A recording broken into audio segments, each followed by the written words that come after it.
इस वीडियो को लाइक करें, हमारे चैनल को सब्सक्राइब कर बेल आइकन। स्वागत है आपका। इसके पहले हमने जो वीडियो बनाया था उसमें हमने देखा था संविधान सभा के जो सदस्य थे, सदस्यों को निर्वाचन कैसे हुआ था, वो सब हमने उसमें डिस्कस किया था। हमने देखा था उसमें कि 10 लाख की जनसंख्या पर एक संविधान सदस्य निर्वाचित हुआ था, वो भी अप्रत्यक्ष विधि से। ठीक है।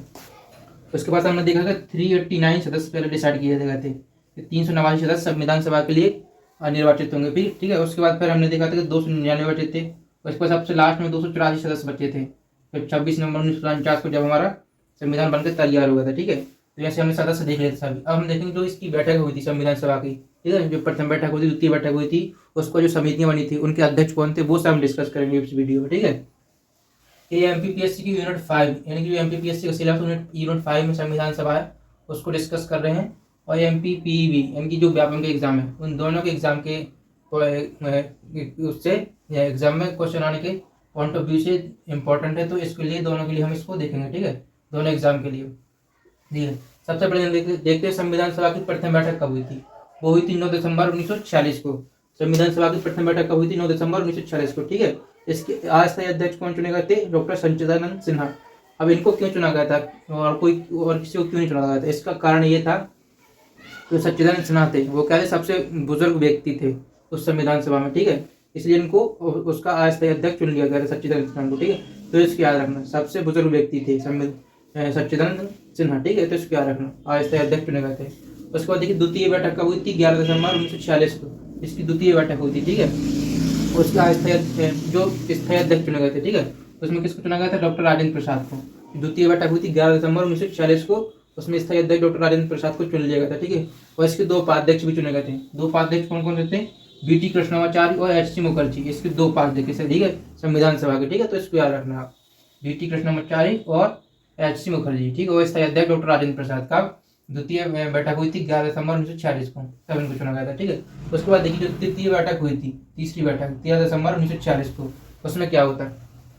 उसमें जो जवाहरलाल नेहरू द्वारा ऐतिहासिक उद्देश्य प्रस्ताव पारित किया गया था। क्या किया गया था? ऐतिहासिक उद्देश्य प्रस्ताव प्रस्तुत किया गया था। ठीक है, जिसको 22 जनवरी 1947 को यह संविधान सभा द्वारा स्वीकार कर लिया गया था।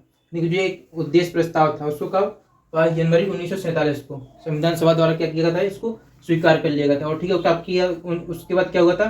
15 समितियों का गठन किया गया था इस प्रस्ताव के बाद। ठीक है, अब जो प्रस्ताव था ऐतिहासिक उद्देश्य प्रस्ताव, इसमें क्या था? जो हमारी प्रस्तावना है, ठीक है, संविधान की जो प्रस्तावना है उसका आधार था ऐतिहासिक उद्देश्य प्रस्ताव। जैसे हमारे संविधान की जो प्रस्तावना है, हम भारत के लोग भारत को एक संपूर्ण प्रभुत्व संपन्न समाजवादी पंथ निरपेक्ष लोकतंत्रात्मक गणराज्य बनाने के लिए तथा उसके समस्त नागरिकों को सामाजिक आर्थिक राजनीतिक न्याय विचार अभिव्यक्ति विश्वास धर्म उपासना की प्रतिष्ठा और अवसर की समता प्रतिष्ठा प्रदान करने के लिए तथा उन सब में व्यक्ति की गरिमा राष्ट्र की एकता और अखंडता को सुनिश्चित करने वाली बंधुता बढ़ाने के लिए दृढ़ संकल्प होकर आज इस संविधान सभा में तारीख 26 नवंबर 1949 ईस्वी मिति मार्गशीर्ष शुक्ल सप्तमी संवत 2006 विक्रमी को इस संविधान को अंगीकृत अधिनियमित और आत्मार्पित करते हैं। जो वो हमारी संविधान जो प्रस्तावना थी, ठीक है, वो इसका बेस थी, याद रखना, ऐतिहासिक उद्देश्य प्रस्ताव का। ठीक है, वो उसका आधार था। ठीक है, इसका जो हमारी प्रस्तावना उसका आधार ये था। ठीक है, तो उसको याद रखना। अब देखिए उसके बाद जो समितियां गठित की गई, समितियों को देखते हैं। देखिए समिति इसकी है, सबसे पहले संघ संविधान समिति। ठीक है, उसके अध्यक्ष कौन थे? जवाहरलाल नेहरू। यानी जो 3 समितियां थी, संघ संविधान समिति, संघ शक्ति समिति और राज्य शक्ति समिति, ये 3 समितियों के अध्यक्ष कौन थे? जवाहरलाल नेहरू। तो हमको याद रखना, मोस्ट इंपोर्टेंट। ठीक है, ये 3 समितियां। उसके बाद आगे देखिए विषय समिति और संचालन समिति और नियम समिति और राष्ट्र ध्वज संबंधी तदर समिति, इसके अध्यक्ष कौन थे? राजेंद्र प्रसाद। ठीक है, याद रखना, ये समितियां, इसके अध्यक्ष थे राजेंद्र प्रसाद। विषय समिति, संचालन समिति, नियम समिति, राष्ट्र ध्वज संबंधी तदर समिति, इसके अध्यक्ष थे राजेंद्र प्रसाद। ठीक है, उसके बाद देखिए प्रांतीय समिति, रायत समिति, रियासत है, रियासत। ठीक है, रियासत समिति, मूल अधिकार तथा अल्पसंख्यक समिति और परामर्श तथा सलाहकार समिति, इसके अध्यक्ष कौन थे? इसके अध्यक्ष थे सरदार वल्लभ भाई पटेल। ठीक है, तो इसको याद रखना, सरदार वल्लभ भाई पटेल इन समितियों के अध्यक्ष थे। ठीक है, प्रांतीय समिति के, रियासत समिति के, मूल अधिकार तथा अल्पसंख्यक समिति और परामर्श तथा सलाहकार समिति, इसके अध्यक्ष कौन थे? सरदार वल्लभ भाई पटेल। ठीक है, तो इसको याद रखना, इस समितियों। तो उसको देखिए और भी समितियां थी। ठीक है, अब इधर कौन सी? प्रारूप समिति, इसको याद रखना, प्रारूप समिति। प्रारूप समिति के अध्यक्ष कौन थे? डॉक्टर राजेंद्र प्रसाद थे, ठीक है। प्रारूप कौन थे समिति इसके के अध्यक्ष? डॉक्टर राजेंद्र प्रसाद। याद रखें डॉक्टर भीमराव अम्बेडकर देखिए वो इसके अन्य सदस्य कौन कौन से? इसके अन्य सदस्य कितने थे? 6, और राजेंद्र प्रसाद को मिलाकर कुल भीमराव 7 सदस्य थे, अम्बेडकर। इनमें याद रखना, ठीक है। कुल कितने थे? 7, और 6 सदस्य और एक अध्यक्ष को मिलाकर 7 थे, ठीक है। ये सबसे पहले थे टीटी कृष्णामाचारी। ये क्या थे? डीपी खेतान के स्थान पर आए थे। जो डीपी खेतान थे उस समय चुने गए थे, ठीक है, प्रारूप समिति में। उनकी मृत्यु हो गई थी, उन मृत्यु हो जाने के बाद वो ये पद खाली हो गया था, ठीक है, ये सीट खाली हुई थी, उसमें टीटी कृष्णामाचारी को इसमें ले लिया था, ठीक है। तो इसको याद रखना। उसके बाद देखिए दूसरे नंबर पे है गोपाल स्वामी आयंगर, ठीक है, गोपाल स्वामी अयंगर। उसके बाद तीसरे नंबर पे है सैयद मोहम्मद सादुल्ला। चौथे नंबर पे अल्लादी कृष्णा स्वामी अय्यर, ठीक है। चौथे नंबर पे क्या है? अल्लादी कृष्णा स्वामी अय्यर।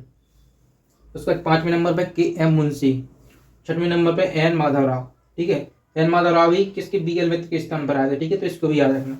एन माधवराव और टीटी कृष्णामाचारी, ये दोनों अलग अलग स्थान से आए, ठीक है। यहाँ पहले बी.एल. मित्र थे, इधर उनके स्थान पर एन माधवराव आए, ठीक है, और टीपी खेतान के स्थान पर टीटी कृष्णामाचारी, ठीक है।